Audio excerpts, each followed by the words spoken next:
In today's show, there's a consensus forming around who the Blazers should take in the earliest of the early mock draft seasons. Who do the experts think the Blazers would take at number 7? Let's get into it. Welcome to Locked On Blazers.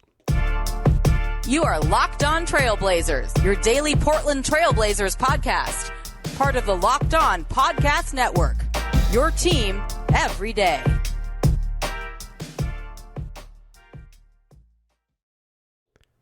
What up, world? It's your past first point guard and Trailblazers reporter, Mike Richmond. Listen to another episode of Locked On Blazers, part of the Locked On Podcast Network, available wherever you get podcasts and also on YouTube. Thanks for making Locked On Blazers your first listen every single day, free on all platforms, 5 days a week. That's platforms, 5 days a week. So make it a part of your daily routine to make it your first listen every single day. It is mock draft season. With the draft order set, we now know where all of the picks in the draft will be. All 58 this year because 2 teams lost second rounders. All 58. It is mock draft season. We are going to run through the mock drafts, talk about who the prognosticators think the Blazers could select with the number 7 overall pick. Talk about whether I think those are good ideas. I think there's sort of some consensus building around a couple prospects that are going to be available in the Blazers' range. Talk about some reporting on whether the Blazers are going to keep this pick at all. And then we'll discuss kind of what maybe they should do and the art of drafting, particularly in the middle of the lottery. So let's just start by rolling through the mock drafts. I will say this. I think this early, the people who do this professionally, and then certainly are people who are really, really good at this, they've been talking to executives and they've been talking to scouts and they've been talking to college coaches and agents and kind of finding out where guys stack up. But right now is so early in the process. Like the NBA teams are still at the combine this week. After you get to the combine and then you get into workout season, then things will move around a little bit. But typically, NBA teams, and particularly teams like the Blazers who have been out of it for a long time, they've done a lot of their homework. Like they're building their books. They've already built their books. They're just finalizing kind of the details now. And by build their books, I mean they literally build like a draft scouting book on these guys. They're doing that with tape. Like they watching these guys play for all of the college tape or for international prospects, all of the international tape, for guys who didn't go to college, the AU tape and Unshade and Sharp, they're poring over that, and they will put most of their stock into what they see on that film. And then this season, like this stretch, now we have about a month before leading up to the draft. This time of year is just like getting to know guys, getting to know where your positions might be on kind of like if we're going to be 7, we're going to stay here. Where are other teams kind of taking? Like you're gathering intel and you're finalizing a feel on prospects. Like no team, every team kind of can get wowed by a workout, but like teams that if you put too much stock into workouts, you get fooled. It's why workout season can you can. E.G. Onlan just kills the chair. He destroyed that chair. That chair never stood a chance. And E didn't turn out to be a particularly good player in the NBA. So what all of this is to say, I believe the early mocks by people who do this professionally are pretty close, but I think they will change. And so I want to do them right now today. This is Thursday, May 19th show, immediately after the draft order is set. And then we will keep looking at them as they change. But this is like a good starting point where the earliest part of like the finalized pick process where folks think prospects are likely to go. We'll just run down. ESPN Jonathan Givony has the Blazers taking Jalen Duren from Memphis, the youngest player in this draft class, a shot blocker, high motor, good, really good defensive player, super raw offensively. He's outside of the top 3, this is your next true big. The next true big that's going to come off the board is going to be Jalen Duren. He's if he was more skilled offensively, he may move up. I think in general, he lacks the sort of positional versatility that makes for super appealing bigs, and he lacks the outside shooting that maybe really you want in your modern bigs. But high motor, big body who can really play defense, and you're hoping that he doesn't turn 19 until after the draft. So this is someone who you're hoping can grow a lot, like has a lot of room to improve. Over at the Ringer, Kevin O'Connor has the Blazers taking A.J. Griffin, wing from Duke.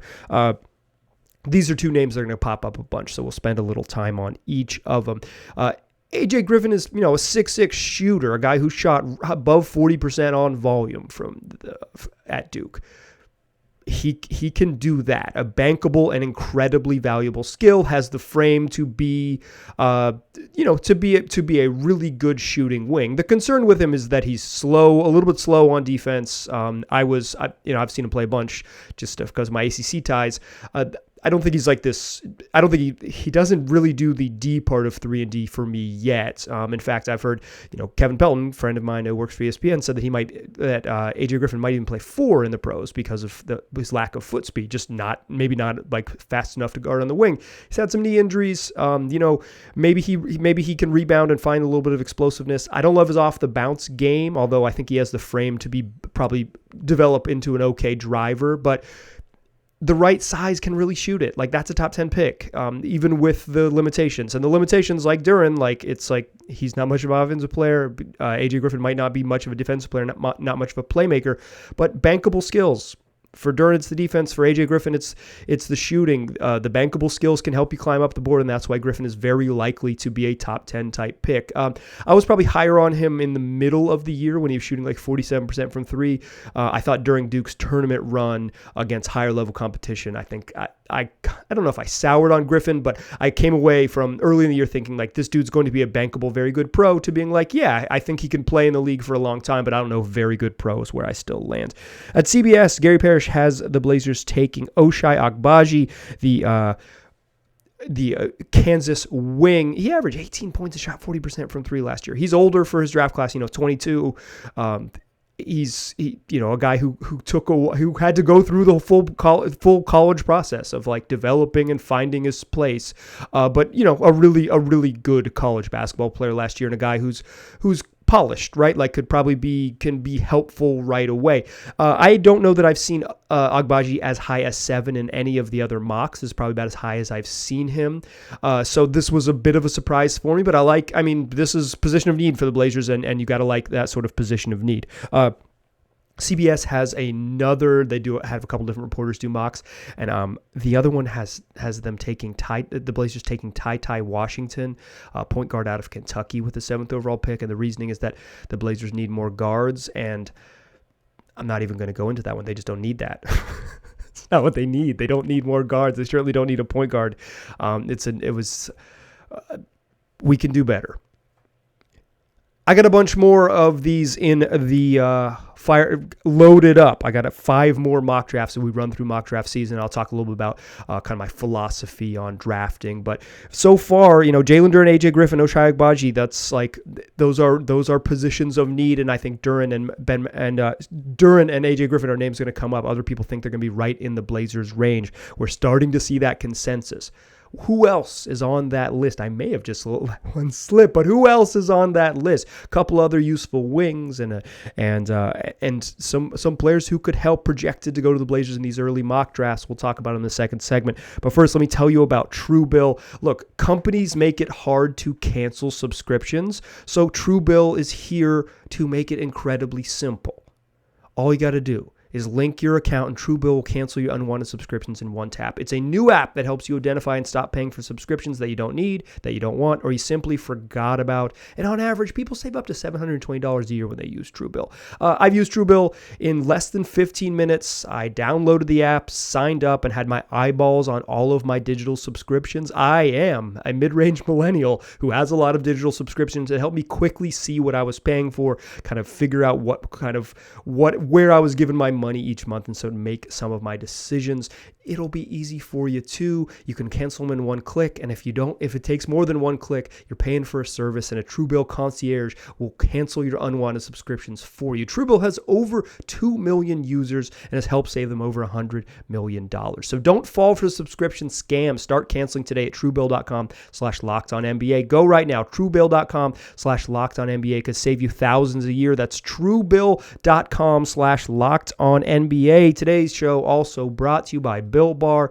the best tasting protein bar on the market. I got a big old box upstairs in my office. I got an office and a little dungeon down here where I record the podcast studio. I'm living the life. But upstairs in my office, I got a box sitting right there in front of my computer where I have birthday cake flavored Built Bars. It's like a chocolate covered marshmallow treat that also has 16 grams of protein. You are not going to find anything like it out there. This is birthday cake puff, and all the puff flavors from Built Bar are these marshmallowy, yummy kind of puffy, gooey, airy treats. Plus, they got on average 17 grams of protein. Go get yourself some. If you're not looking for the marshmallowy flavors, they got plenty of others that you're going to like. And while you're there, you can save some money by using the promo code LOCKED15 and you'll get 15% off your next order. That's promo code LOCKED15 for 15% off at built.com. All right, let's keep it rolling. We got more mock drafts. Next one comes from Jeremy Wu at Sports Illustrated, who has the Blazers with the 7th pick, taking Ben Mathurin out of Arizona. Ben Mathurin, I was really into Ben Mathurin during the season. I started just like this is like a wing with size that scores at all 3 levels. He can play a little bit of defense. He's maybe not much of a passer, but if you can score and you can defend, you can play a complementary role like right away in the league. And I was getting excited about Ben Mathurin. And then my good friend Mark Schindler, who does some professional scouting in addition to writing about basketball, told me that he was worried that Ben Mathurin is more like 6'5". And I was like, well, if he's 6'5", he's not really a 3 in the league. But Mathurin measured today at the NBA Combine at 6'6". That's like wing size. 6'7", 6'8" would be ideal for what the Blazers need. I think 6'6" isn't like perfect, but 6'6", you're getting there. Yeah, he's got a wingspan pushing over 6'10", like, plus the shooting. I am back on the very intrigued with Ben Mathurin. He is moving up my list for very intriguing because every team needs lengthy, athletic shooting wings. And he seems to check a lot of those boxes. He's, like I said, if he was 6'8", he would be like the 5th pick in the draft, right? Maybe even higher, because he's a little bit smaller frame-wise and maybe doesn't have great playmaking skills. Instead of being this surefire top 4 pick, like just after the big 3 in this draft, he's going to slip down to like 6, 7, 8. A couple spots just because of his frame, basically. But I'm a pretty big believer in Benedict Mathurin. So when I saw this from Wu on Sports Illustrated, I said, all right, word. Brian Kalbrowski at USA Today has the Blazers taking Jalen Duren of Memphis. Over at Bleacher Report, Jonathan Wasserman has the Blazers taking AJ Griffin. At SB Nation, Ricky O'Donnell has the Blazers also taking Jalen Duren. And at Basketball News, Matt Babcock has the Blazers taking Ben Mathurin. You're starting to see a trend. The last one that I've got here aggregated for you is over at The Athletic. Sam Vecini has the Blazers taking Jeremy Sohan out of Baylor. Sohan is big, right? Like 6'8", maybe pushing 6'9". He can handle the ball. He can dribble and get a little bit downhill. He doesn't have much outside shooting, so I wonder if in the league his ability to handle the ball and drive is a little bit diminished because of just the way defenses will guard him. He really struggled at free throw line under 55%, struggled from the 3-point line under 30%. That is a problem, but he's an elite. He was an elite defender in college and projects as someone who could probably be a pretty darn good defender early in his career. In general, and I've said this a bunch, and I'll always say it, is rookies are bad on defense, so banking on someone to be like, hey, the Blazers will get Jeremy Sohan and he'll be their wing stopper is not fair. It's not fair in year one at all. It's an unfair expectation. But I think in general to say this is a young man who could develop into a very good defensive player. He's 19 years old. If the offense ever pops, he might be a really special player. But I think his defense and his versatility is worth considering because he could play both forward spots with that defensive versatility. The Blazers have a glaring hole at power forward. He could step into that. If he's your day one starter at power forward, the Blazers probably aren't very good. But if he could probably, with his defensive potential, could be a rotation piece right away. You can never have too many dudes who are 6'9" athletic. You add a little bit of ball handling. you got something cooking there with Sohan.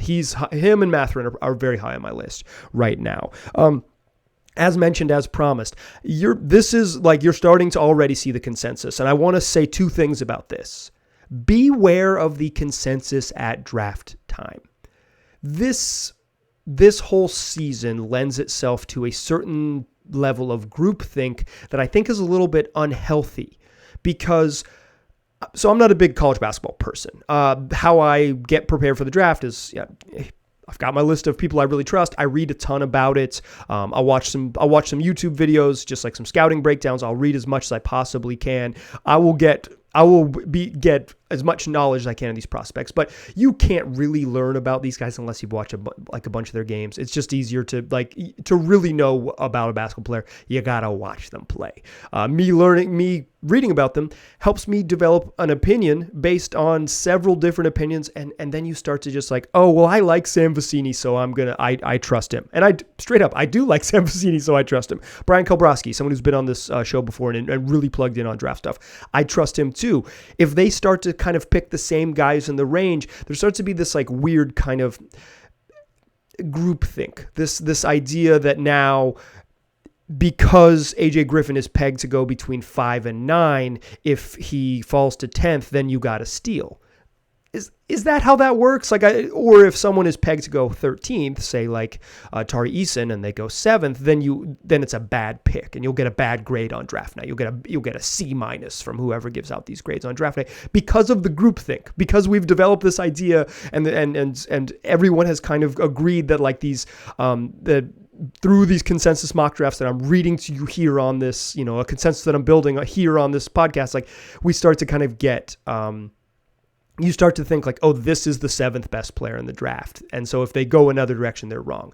I want to caution against that. And I want to caution against you. I want to say, like, if you are getting prepared for the draft and you start to fall in love with someone who's like, oh, I really like this guy's game, but he's supposed to go 17th. It doesn't mean that he's the 17th best player in the draft. It means that that's where he's either pegged to go by people who are plugged in or, ranked by people who are building big boards. And I think big boards a big board, how good is this guy or how good might they be, is very different from like, how likely is this person to develop into a useful shooter that could slot in next to Damian Lillard? Like, fit is really important.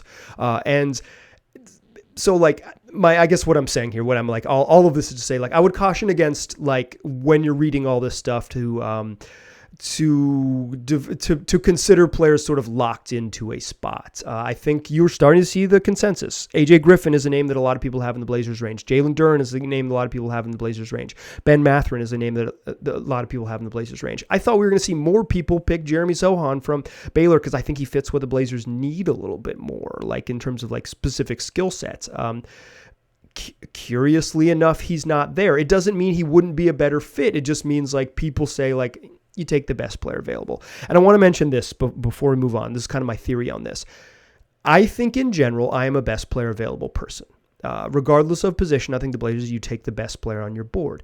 But it's not that simple because if the best player on your board can't get playing time, they're not the best player for your franchise. If the best player on your board overlaps too much with what your best skills already are, you can't maximize what they're going to be. They're not the best player for your team. So the truth to that is that I don't think you should shy away from taking a guard if the Blazers board says this dude is just like a full tier above everyone else left on the board at 7. Like we really like, say like Johnny Davis or something, a name that's not there and it's probably going to be behind them. A 2-guard from Wisconsin, but a really good defensive player with some offense, with some shooting ability, but maybe not a lot of individual creation at the next level. That's the concern about Davis. If the Blazers have him ranked 7 and they go with that, and he doesn't.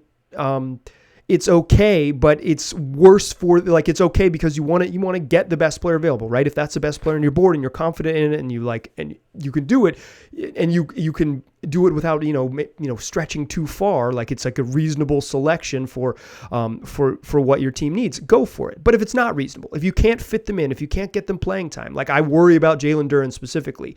I think you don't want to start rookies in general, but if if you sign Nurk to a 4-year contract and Duren is like forever a backup on this team, you're not getting the most out of that pick. So like the real art to this is the nuance between both best player available and fit meeting on a roster and getting the most out of a draft pick by finding the best player available who also fits within the sort of reasonable plan from your team. Here's the thing. Sounds like the Blazers might not take this pick. Sounds like the Blazers might not make this pick. Some reporting from a friend of the program, my friend and yours, Jason Quick of The Athletic, suggested the Blazers just straight up aren't going to keep this pick. Let's talk about that to close the show. Before we do that, I want to tell you about Sakara.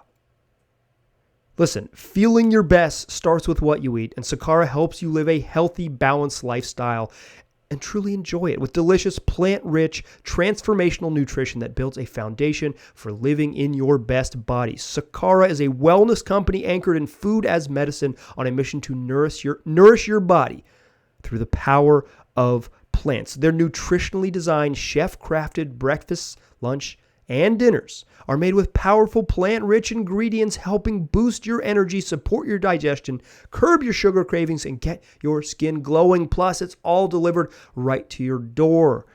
Sakara's functional plant-rich wellness essentials help you create a body you love living in.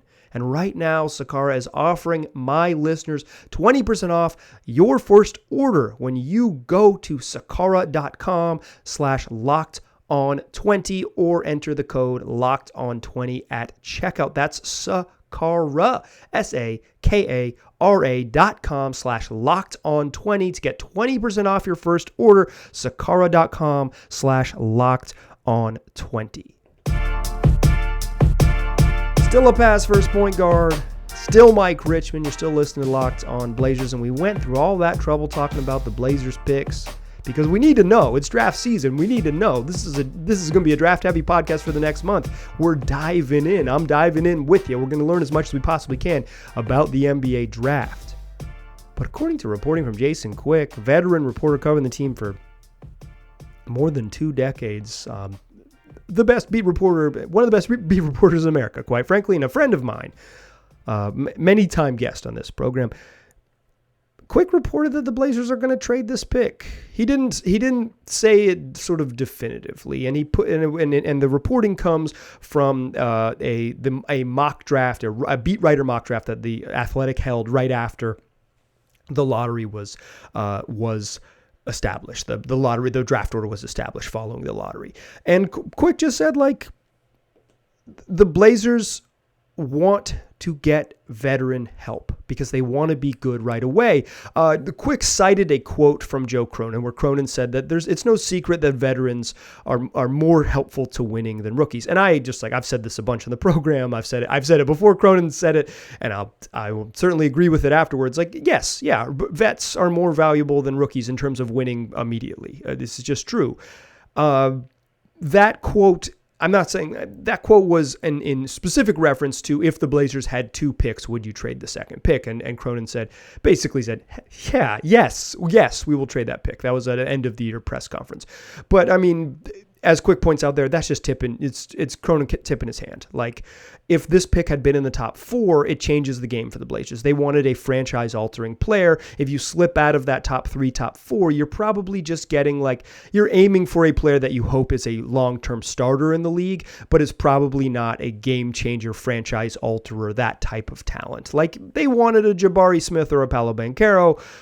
They would probably have dealt with a Chet Holmgren if they could. They're not in that range. Those guys are going to go 1, 2, 3 in some order because those are, pretty much the consensus top players in this draft. There's a pretty big drop off, I think, after that. And then there's even probably a steeper drop off once you get to the Blazers range. It doesn't mean the Blazers can't find a game changer there. And I've been on record saying that I think the Blazers just use their pick because rookies are valuable, but they don't want to do that. They want to be good, and Quick's reporting suggests that they want to be good right away, and they believe being good right away is getting veteran help, and they're going to trade this pick. Quick's plugged in. It doesn't mean that it's not like 100% lock. I wouldn't read it as that, and I'm not disrespecting Jason's reporting by saying that. But Jason knows stuff. The dude knows stuff. If you've been following the Blazers for a long time, the man knows things. the Blazers are certainly shopping this pick. Here's the question. I think this is like the sort of the crux of this. If they're just straight up trading 7 for a veteran, they better get one hell of a player, because you just don't have that many cracks at the top 10. You do not have that many cracks at the top 10. The Blazers have not been in the lottery very often. This is only the 8th time since 1985 that they've been in the lottery. They don't have many shots at this. You kind of got to get it right when you're here. This is where you get a Brandon Roy or a LaMarcus Aldridge or a Damian Lillard or CJ McCollum, right? Like this is where you get those players. And only of those players was LaMarcus Aldridge a top 5 pick. He was 4th, or he was 2nd, and they had the 4th pick and traded up to get him. Like you kind of, if you're in this range, you kind of got to get it right. Obviously there's risk involved. Sometimes you end up with Greg Oden. Sometimes you end up with Martell Webster, for sure. I get that. But I am of the belief that to be good in this league, you need rookies that contribute. And if you punt on your opportunity to draft rookies, you punt on your opportunity to find rookies that can contribute. That said, if they can trade for a veteran that can help right away, that fits with what they want to do, like a power forward who can play in this, or even a 3, either of the forward spots, who is like really useful. And whether that means Jeremy Grant or not is like a whole nother question. But let's just do it in theory, and I'll dial it in a little bit. Theoretically, yes, that's like an okay. If you wanted to improve the team immediately for next season, having a vet would be more valuable than having a rookie. It's probably, in my mind, an irresponsible way to build a team, and specifically trading 7 for Jeremy Grant seems like a bad call. He's on an expiring contract. If you trade for him, it's opportunity cost. You're just going to end up extending him. Is Jeremy Grant at $25 million a year get you closer to a championship than just having a decent rookie and a little bit more flexibility? I know that I would go with the rookie. I do not necessarily think the Blazers share that opinion with me. And perhaps in many ways motivated by Damian Lillard's urgency to go ahead and go for it. 19, 20-year-olds help you build a team, a winner over the long haul. Veterans help you go for it right away. Dame wants to go for it right away. It changes the way you value things depending on where you are in sort of the roster building cycle. And the Blazers have a chase something mentality, it appears. I don't know, but that's like from the outside, that's what it appears. I wouldn't do it. I'm okay with trading back in the draft. Like if the Blazers can trade for, I'm okay with, like, if my opinion matters.